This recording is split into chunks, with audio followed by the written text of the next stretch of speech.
నీకు దేవుడు బాగా అర్థం అవ్వాలంటే కేవలం బైబిల్ చదవడమే కాదు, దేవుడితో గడపడం నేర్చుకో. ఉదాహరణకి నేను ఆత్మకథ రాశాను, నేను అనుకుందాం ఆటోబయోగ్రఫీ అంటారు, రాశాను నేను, ఇంత అయింది అనుకుందాం, ఇంత పుస్తకం అయింది.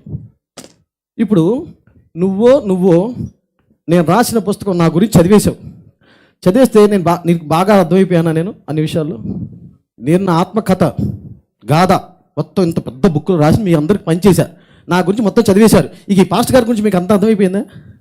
మొత్తం రాశాగా, నాకు ఇష్టం లేని మొత్తం రాశా, అయినా నీకు మొత్తం అర్థం కాదు. నేను అంటే అర్థం ఏంటి? ఎందుకు అర్థం కాదు? నేను నా చరిత్ర, నా ఆలోచనలు, నా జీవితం, నా బతుకు మొత్తం ఈ నేను రాసిన పుస్తకం కన్నా ఇంకా చాలా ఉంది.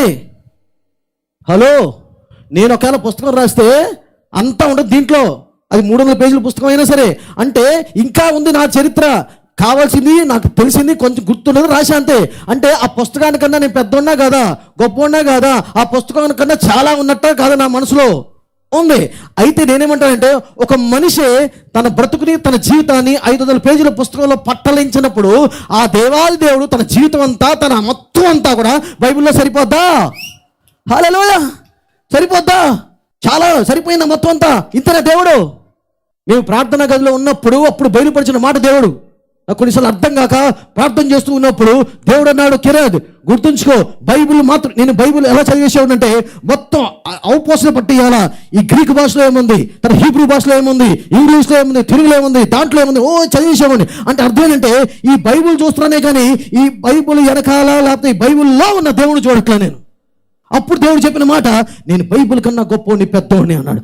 అప్పుడు వాక్యం చూపించమన్నా దేవుడిని చూపించమంటే, యోహాను సువార్తలో ఏముంటుందంటే యేసు ప్రభు చేసిన పరిచర్య అంతా రాస్తే అంట పుస్తకాలు సరిపోవని ఉంటుంది.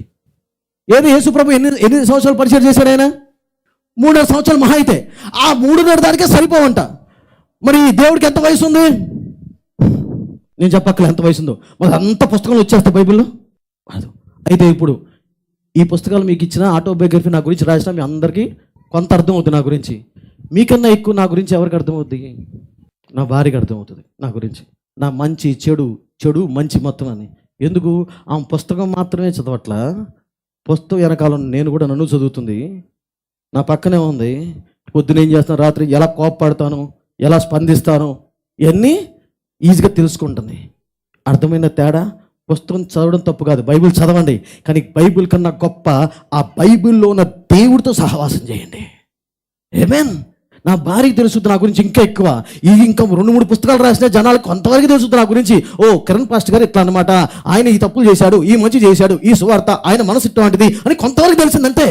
కానీ లోతుగా తెలిసేది నాతో సహవాసం చేసేవాళ్ళు, నా పక్కన ఉండేవాళ్ళు 24 గంటలు. నా భార్య ఉంటుంది కాబట్టి 24 ఉంటుంది కాబట్టి నా గురించి ఇంకా తెలుస్తుంది. నేను అనేది ఏంటంటే, ఈ బైబిల్ చదవండి కరెక్టే, కానీ బైబిల్లో ఉన్న దేవుని చదవండి, దేవుడి యొక్క మనసు చదవండి, ఆయనతో గడపండి. కనీసం ప్రతిరోజు కూడా తల్లి చెల్లి ఎవరైనా సరే, మీ ఇంట్లో నువ్వు ఒక్కదానివే ప్రార్థన చేసుకున్నావా, స్తోత్రం, గడుపు. కనీసం ఒక అరగంట నీ దేవుడితో గడుపు. నీ దేవుడితో గడిపే కొలది ఆయన హాగర్కి ఎలా అయితే ప్రత్యక్షపరుచుకున్నాడో, చూచుచున్న దేవుడని నిన్ను పేరు పెట్టి పిలిచి ఇదిగో నేను ఇలా అని ప్రత్యక్షపరుచుకుంటాను నేను. హల్లెలూయా. అందుకే నీ ఉద్యోగం చేస్తావా, సద్యోగం చేస్తావా, వ్యాపారం చేస్తావా, ఇంటి పని చేస్తావా, వంట పని చేస్తావా, పొలం పని చేస్తావా, లెక్క దాంతో. అయ్యా నేను పరిచయం అయ్యేదాన్ని, నేను పొలం పని చేసే దాన్ని. అయితే ఏంటి, నీకు జీవితం ఉందిగా, బతుకుందిగా, పిల్లలు ఉన్నారుగా అంటే ప్రార్థన కావాలి, ప్రార్థన చేసుకోవాలి, దేవుడితో గడపాలి. అందుకు నేను ఉపమాన రీతిగా చెప్పాను. ఏదో 4 అధ్యాయాలు చదివేశానండి ఈరోజు అయిపోయాను, భక్తి చేస్తాను కాదు. అర్థం కాదు. దేవుడు కొంత అర్థం అవుతాడు. ఆయనతో గడపడం, ఆయన ఆరాధిస్తాం, ఆయన అందుబాటులో ఉంటాం, తద్వారా తను ప్రత్యక్షపరుచుకుంటాడు, నీతో మాట్లాడతాడు ఏదో రకంగా. అందుకని మళ్ళీ చెప్తున్నావు, ఈ ఆదివారం ఇక్కడ వస్తున్నావు, బలపడుతున్నావు, మంచిదే, ఇది కొంచెమే నువ్వు చేసేది. కానీ నా దేవుడు నిన్ను ప్రతిరోజు బలపరుస్తాడు, ప్రతిరోజు సహాయం చేస్తాడు.